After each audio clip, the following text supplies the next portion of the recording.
I have a six-figure job. I'm a respected professional in Albuquerque. I'm a mother. That was interesting to me because I feel the same way about my identity as a woman. You've asserted that no one would ever see me as a woman. Nobody would ever see or could see a transgender person as a woman. So the question, okay. How can you assert that nobody would ever see me as a woman when my material experience tells me you're wrong? I don't believe I said that no one would ever see you as a woman. I mean, it's possible, I suppose, that you could fool someone. Now, you brought this up, so I have to tell you that you brought this up. You've put your identity on the table for conversation. And so I'm going to say you wouldn't fool me at all. I mean, I see a man 100%. And I think that most people would. Now, the fact that you have people in your life who are saying to you, oh, you're totally a woman, it's exactly what I'm talking about. No one in my life has ever once said to me, you're totally a man, Matt. You know, if a friend of mine called me on the phone and said, listen, Matt, I want you to know you're really a man, I would think that there was something wrong with him. I would say, why are you saying that at all? It doesn't make any sense. So now what I would like to ask you, again, because you're standing here, and so how do you know that you're a woman? A transgender individual from New Mexico shares their journey, highlighting professional and personal milestones and identifying as a mother. It was first when I heard transgender persons describe their experience in their own words, and this was only about 2 years ago. It was just some podcast that I was listening to while I was doing laundry, but it blew my mind to hear somebody so eloquently and precisely describe things that I had experiences What that was I the had description? experienced. What did they say? Okay, so I am honestly hesitant. I know that you touched earlier about the difficulty that transgender women might have in describing their identity, but I want to state, I honestly don't feel that you would engage in this conversation in good faith. But why are you here? So, why did you stand up to talk to me if you don't want to have a conversation?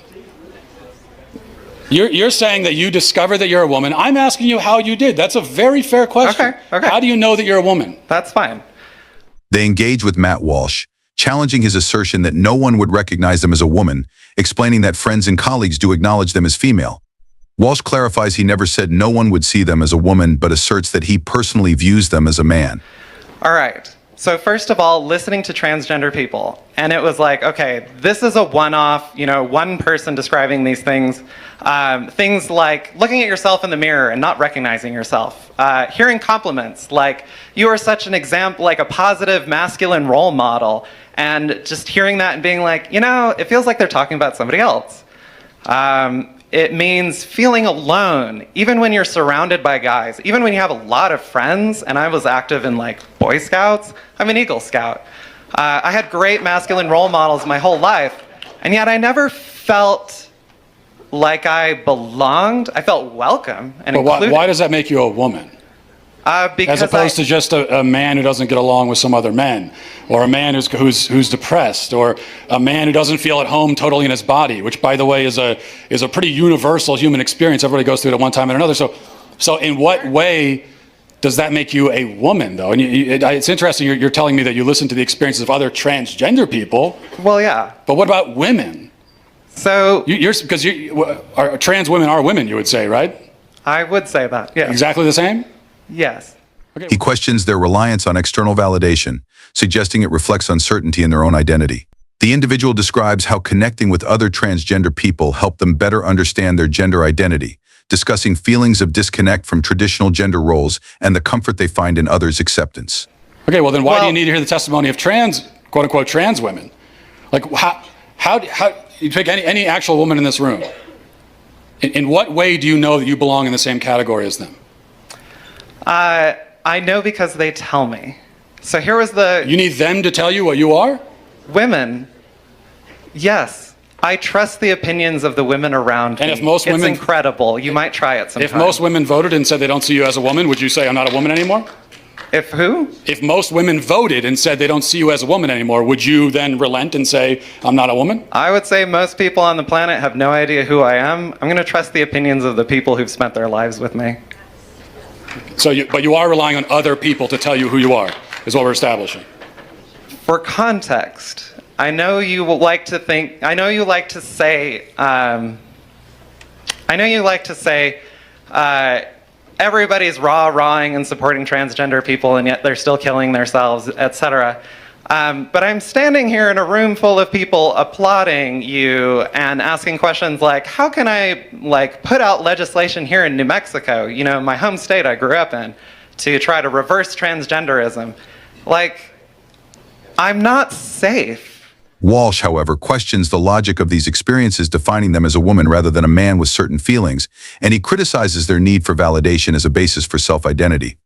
The conversation turns to the difficulty of discussing transgender topics openly, especially in a room of dissenters, with the individual framing woman as a socially inclusive term. And it How are you not wasn't- safe? You just said you're standing in a room with people who disagree with you, and you're perfectly fine. So how are you not safe? Okay, look, we're going round and round.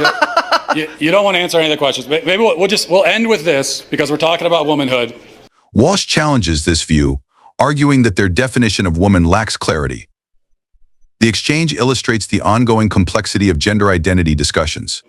So people could probably shout out the question I'm going to ask you right now. Okay. But you know that you're a woman. Yes. What is that? So gender is a social thing. It only I don't makes want to hear sense that. What in is a woman? What is a woman? What is a woman? The word woman, define in the dictionary. Go. A woman is somebody who is included and respected and seen and participates in society, recognized by other women. If you speak with women, Circular definition. that's mine, whatever. Okay. All right.